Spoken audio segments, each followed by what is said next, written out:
Bonjour et bienvenue sur le site de Bon Bulletin, Bonne Note. Je m'appelle Daphné Donne et j'aide les femmes dont les enfants rencontrent des difficultés à l'école à modifier leur comportement. Bonjour, bienvenue dans ce nouvel épisode. Alors aujourd'hui, c'est l'épisode numéro 27, être responsable émotionnellement. Mais alors, qu'est-ce que c'est que ça ? Eh bien, si vous me suivez depuis quelque temps déjà, eh bien, vous savez que je suis une fervente adepte du modèle CFPR qui stipule que nos émotions sont induites en nous soit par des pensées conscientes ou bien par nos pensées inconscientes. Ce que cela sous-entend donc immédiatement, eh bien, premièrement, que jamais les émotions que nous ressentons sont dues à ce qui se passe dans notre vie, ni les catastrophes qui nous arrivent, ni l'autre imbécile au travail, ni le chauffard qui nous a fait une queue de poisson ce matin, ni notre fille qui ne nous écoute jamais. Non et non. Rien de tout ça ne crée les émotions que nous ressentons dans notre corps. C'est nous-mêmes qui les créons à 100%. D'accord ? La deuxième chose que le modèle CFPR stipule, eh bien, c'est que nous sommes tout aussi à 100% responsables des actions que nous prenons. Non, ce n'est pas parce que notre enfant a fracassé la bouteille d'huile par terre, par exemple, que nous lui avons mis une gifle. Non et non. La façon dont nous avons agi ne s'est produite qu'à cause de la façon dont nous nous sentions alors, soit énervés ou en colère probablement. Et là, on en revient alors au point numéro 1 dont je viens de parler juste avant. On n'est pas énervé et en colère à cause de la bouteille d'huile, par exemple, qui a été fracassée sur le carrelage, mais uniquement, je le dis, je le répète, uniquement à cause des pensées conscientes ou inconscientes que nous avons alors à l'esprit. Alors, être responsable émotionnellement, c'est juste savoir ça et donc prendre toute la responsabilité, c'est-à-dire premièrement, prendre toute la responsabilité de nos émotions, parce que c'est nous qui pensons, personne ne pense à notre place. Il n'y a que dans le super film Inception où on arrive à faire germer une pensée dans l'esprit de quelqu'un d'autre, mais là, on n'y est pas encore, ça ce n'est que de la fiction. Nous sommes donc à 100% responsables de nos émotions, car elles découlent de nos pensées. Et ça, il n'y a que nous qui pensons ce que nous pensons. D'accord ?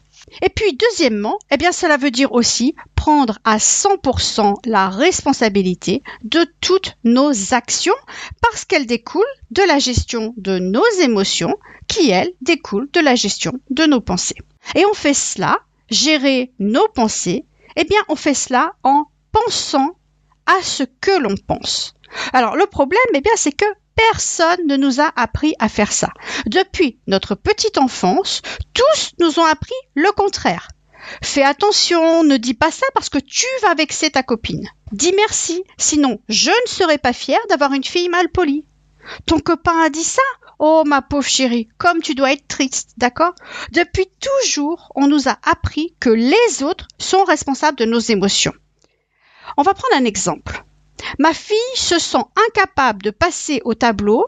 Son prof de l'année dernière était mauvais avec elle. Ça vous rappelle quelque chose ? Vous êtes nombreuses à me dire des choses en séance de coaching qui ressemblent à ça.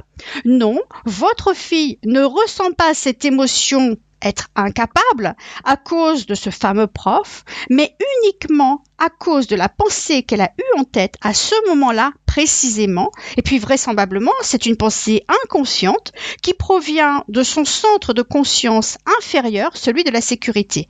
C'est parce qu'elle pense qu'elle ne sera pas en sécurité au tableau devant toute la classe qu'elle se sent incapable de passer au tableau. Ok ? Ça n'a rien à voir avec ce fameux professeur qu'elle a eu il y a quelques années. D'accord ? Vous comprenez ?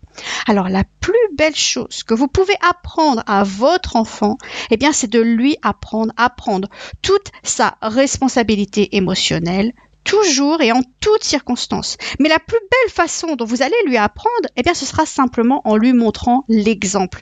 Il faut que vous commenciez par vous pour pouvoir lui montrer comment ça fonctionne. Parce que c'est quelque chose d'exceptionnel que d'avoir le pouvoir sur ce que l'on ressent. Alors, je dis pas que j'y arrive dans 100% des cas, mais que de progrès en quelques années. Vous pourriez demander des témoignages à mon entourage. J'explosais souvent de colère devant des inconnus, par exemple, car je croyais qu'ils me manquaient de respect. Alors, ça pouvait être une vendeuse ou bien le personnel administratif. Ce sont vraiment, en général, ceux qui en prenaient pour leur grade. Alors, ce respect, c'est moi qui le crée en moi. Et je le crée plus facilement en pensant que je suis une personne serviable, gentille, curieuse du comportement de l'être humain, par exemple, qu'en pensant que ce sont des bons à rien qui comprennent rien à rien. Vous voyez, j'étais vraiment soupe au lait. Prendre sa responsabilité émotionnelle, c'est prendre le pouvoir en toutes circonstances. Lorsqu'on prend sa responsabilité émotionnelle, on ne se place plus en position de victime. On n'est plus à la merci des autres, de leur bon vouloir et de leurs agissements. Est-ce que vraiment insulter une vendeuse me faisait me sentir bien? Bien sûr que non. Quelles émotions est-ce que je ressentais juste après cela, d'après vous? De la honte de m'être comportée comme ça, de la culpabilité d'être si soupe au lait, justement. Parce qu'une vendeuse me demandait, par exemple, si j'avais bien trouvé tout ce que je voulais dans le magasin en arrivant à la caisse, je croyais qu'elle me manquait de respect. Je pensais, mais pour qu'elle me prend? Pour une débile qui sait pas ce qu'elle veut, ou je ne crois pas capable de demander au personnel dans le magasin si j'ai besoin d'un article ou d'un autre? Alors, je suis sûre que vous vous marrez avec cette histoire-là, mais c'est vraiment du vécu. Pendant des années, je m'emportais à la caisse si une vendeuse me posait cette question. Est-ce que vous avez trouvé tout ce que vous cherchez? Il m'était en fait insupportable qu'elle puisse me croire débile à ce point. Vous voyez, c'est juste une pensée inconsciente à partir d'une toute petite circonstance insignifiante et bim, ça peut déclencher des émotions incontrôlables si on n'y prend pas garde. Et puis bien sûr, des actions qui sont tout aussi incontrôlées, évidemment, d'accord? Devenir responsable émotionnellement, c'est justement analyser ce que nous faisons, comment nous réagissons donc, pour détecter ce phénomène lorsqu'il est encore inconscient et ensuite apprendre petit à petit à prendre le pouvoir dessus. On peut alors décider de la façon dont on veut se sentir. Devant la vendeuse à la caisse, je veux me sentir aujourd'hui enjouée, gentille, agréable. Il me suffit alors de choisir des pensées qui me font me sentir comme ça et puis d'apprendre à croire ces pensées. C'est un processus en 3 étapes en fait. Alors au début, on est totalement inconscient de ce qui se passe. Alors vous en êtes probablement encore à ce stade, mais c'est pas grave parce qu'on justement on est là pour apprendre. Ensuite, on sait, on voit, on comprend que la façon dont on agit ne dépend que de la façon dont on se sent. On apprend alors à considérer chacune de nos émotions comme des indicateurs à tout moment. Et il est important à ce stade de ne pas chercher à remplacer cette émotion, même si elle est désagréable, car c'est vraiment elle qui nous sert à comprendre ce qui se passe. Donc lors de cette deuxième phase de ce processus, on commence à comprendre que ces émotions sont induites en nous par nos pensées. Alors au début, on s'en rend compte a posteriori. Et puis petit à petit, à force de pratique, on parvient à voir venir la pensée inconsciente et on voit comment elle allait déclencher en nous une émotion qui, on le sait maintenant, ne pourra pas apporter les résultats que nous voulons. Enfin, la troisième phase, elle consiste alors à remplacer ces pensées inconscientes par des pensées que l'on va choisir délibérément parce qu'on sait qu'elles nous apportent les émotions que nous voulons sentir, parce que ce sont celles à partir desquelles nous agirons de la façon qui est nécessaire pour obtenir le résultat que nous voulons. C'est vraiment un processus d'évolution en 3 étapes. Et ce processus, c'est exactement ce que j'enseigne dans mon programme de coaching. Les 3 premières séances, je vous apprends à vous, les mamans, à passer de la phase 1 à la phase 2 rapidement et je vous mets en position d'observation du comportement de votre enfant. Pendant 3 semaines, vous travaillez sur vous pour savoir ce que ça fait en vous et en parallèle, vous voyez, vous comprenez ce qui se passe pour votre enfant. Vous comprenez pourquoi il fait ce qu'il fait. Ensuite, je vous montre comment lui apprendre à corriger son comportement. Lorsque votre enfant, par exemple, refuse de faire ses devoirs, s'obstine à ne pas faire ses révisions, c'est parce qu'il n'a encore aucune responsabilité émotionnelle. Et si vous, ça vous fait vous mettre en colère, lui crier dessus, c'est parce que vous non plus, vous n'avez pas encore pris votre responsabilité émotionnelle. Si vous décidez de vraiment appliquer ce concept que je vous enseigne dans votre vie, alors les changements peuvent vraiment être très rapides, mais ces changements doivent commencer par vous. C'est Gandhi qui l'a dit et on l'a vu très souvent dans les citations, soyez le changement que vous voulez voir dans le monde. Si dans votre monde, vous voulez voir un enfant capable de rester concentré, intéressé en classe, et petite parenthèse, la concentration, l'intéressement, ce sont des émotions. Bref, si vous voulez voir dans votre monde un enfant motivé, curieux, intéressé par sa scolarité, vous devez lui apprendre ce que c'est que cette responsabilité émotionnelle et vous pouvez lui transmettre cette connaissance via l'outil CFPR, mais rien ne remplacera l'exemple que vous lui donnerez. Rien ne remplacera la façon dont vous allez dorénavant l'accompagner pour faire ses devoirs, faire ses révisions.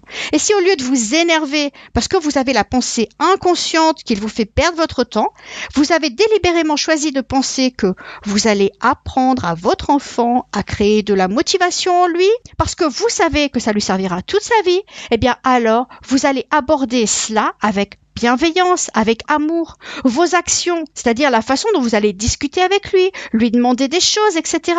Eh bien, ce sera bien différent là aussi. La théorie, elle est très simple. C'est la mise en pratique qui est plus compliquée. C'est pour ça que j'ai créé mes programmes d'accompagnement, pour vous aider à passer à la mise en pratique, pour vous aider à passer aux choses concrètes. Votre enfant, il ne va pas découvrir ça tout seul, sinon il l'aurait déjà fait. Les bons élèves, ils sont déjà, en ce qui concerne leur scolarité, capables de prendre leurs responsabilités émotionnelles. Vous savez, l'enfant qui passe le week-end à faire des révisions au lieu d'aller jouer chez ses copines ou au foot avec les copains, il possède déjà une certaine maturité émotionnelle. Et ça, c'est probablement l'environnement dans lequel il vit qui lui a inculqué cela de façon naturelle, mais il possède cette maturité émotionnelle, par exemple, pour sa scolarité.